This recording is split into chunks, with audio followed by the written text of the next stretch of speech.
Hey guys, it's me again, and it's been a while because I saw Paul last week, which is why I was absent from the channel.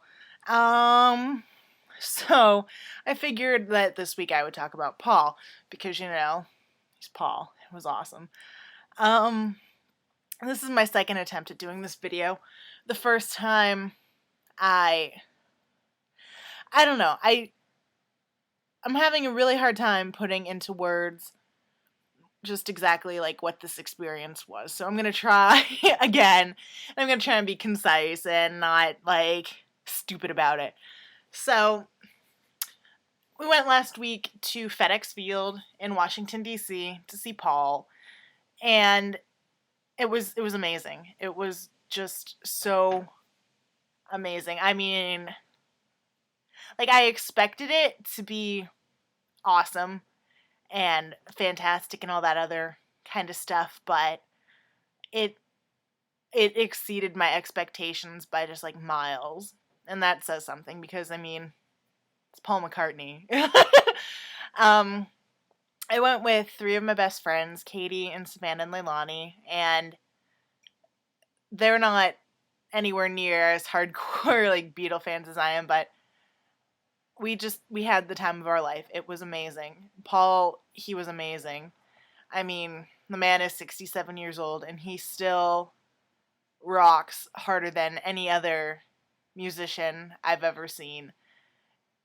I keep saying it was amazing, but I mean, I can't actually put into words just how awesome it was. Here's the program I bought, Paul McCartney Summer Live '09, and there's a lot of really gorgeous pictures of Paul inside and all that kind of stuff. Here's the picture from FedEx Field. I mean, Jesus.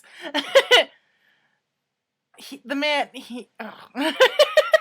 See, I suck so bad at putting this into words. The man played for 2.5 hours, and he played almost, like, I guess a little bit of everything. There were the songs you expected to hear, and then once in a while, like, some random surprise songs popped up that, like, I didn't think that he would play at all. I mean, he played I'm Down, which was awesome, and his keyboard player, Wickens, I think it's, yeah, Wickens, did a little shout out to John. He played the keyboard solo with his elbows, which was pretty sweet. Day Tripper and Paperback Writer I didn't expect to hear. It was awesome. Like at the beginning of the show when he was wearing his dark jacket and dark pants and he was, bopping around. Like for a second it was like I was staring at Paul McCartney from 1964. It it was awesome. He played something, his tribute for George, played it on the ukulele, which was really cool. I am an aspiring ukulele player, but I suck at it. So that was really cool to see, and it was really nice.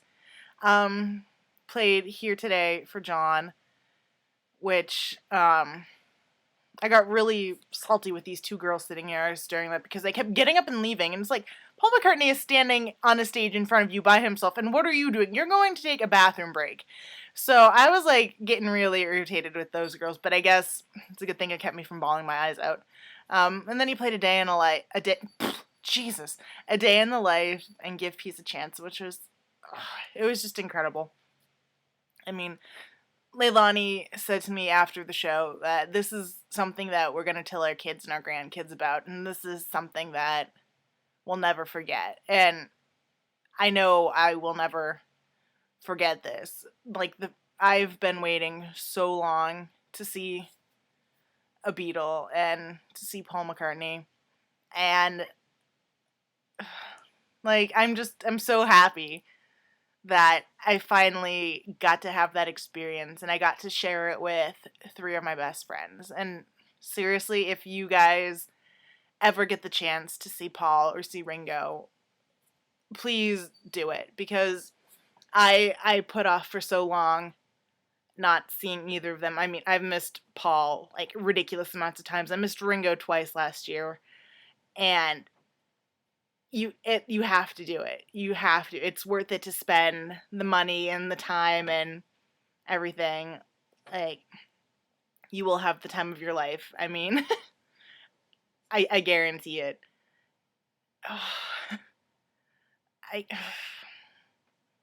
I I see. I am like literally at a loss for words. But one thing that I can point out, 2 words for you guys: red suspenders. Holy crap! The man is gorgeous. He is gorgeous still, and he prances around on stage and is all like sassy and British and gorgeous and ugh. See, here comes the 14-year-old schoolgirl in me coming out. But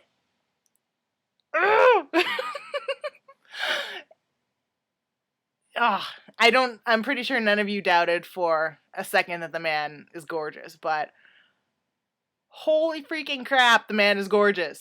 Holy crap. And then one other thing that was just totally freaking awesome was I have always made fun of every time I've seen like a performance of Live and Let Die that I can like cue the explosions and like, oh, fire, woo, explosion there. Not so. Not so. When he played Live and Let Die, there were fireworks and cannons and fire and explosions and it was so cool. Ugh. See, I am never usually at a loss for words. I can always blather on about something, especially if it's pertaining to the Beatles, but I'm just speechless. I am speechless. A week later and I still I don't think it really sunk in right away, but like I'm slowly processing it and all that good stuff. So I'm gonna post another video that I took of the concert and little like snippets of that, so you guys can check that out. And that leads me to the challenges for this week, which was a horrible segue. But one of the options for the challenge was to make an advertisement for the channel and post it somewhere online. So I'm going to put a link in the sidebar too, in addition to the set list from last week, of where you can check out the ad for the channel. I'm going to stick it in my live journal because there's some Beatly people who read that. And the other part of the challenge is to come up with 3 questions that you would ask any member of the Beatles. And so what I came up with was the first question was and directed towards all of them, is how would you see like the rest of the career of the Beatles play out if y'all had stayed together? So if they stayed together through like the 80s or something, would they have like a decade of embarrassing cheese-tastic 80s music, or like what do they think they'd be doing in 2009? Like how they would have evolved over these past 40 years. Second question would be, what do you think the Beatles would have been like if it hadn't been John, Paul, George, and Ringo? Like what if there was another, like a 5th member of the band, or if, George hadn't come into the picture, or Ringo, or something like that?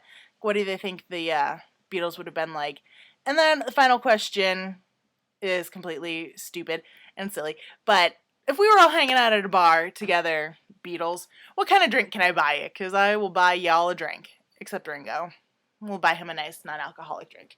And yes, it is legal. I'm 22. Thanks.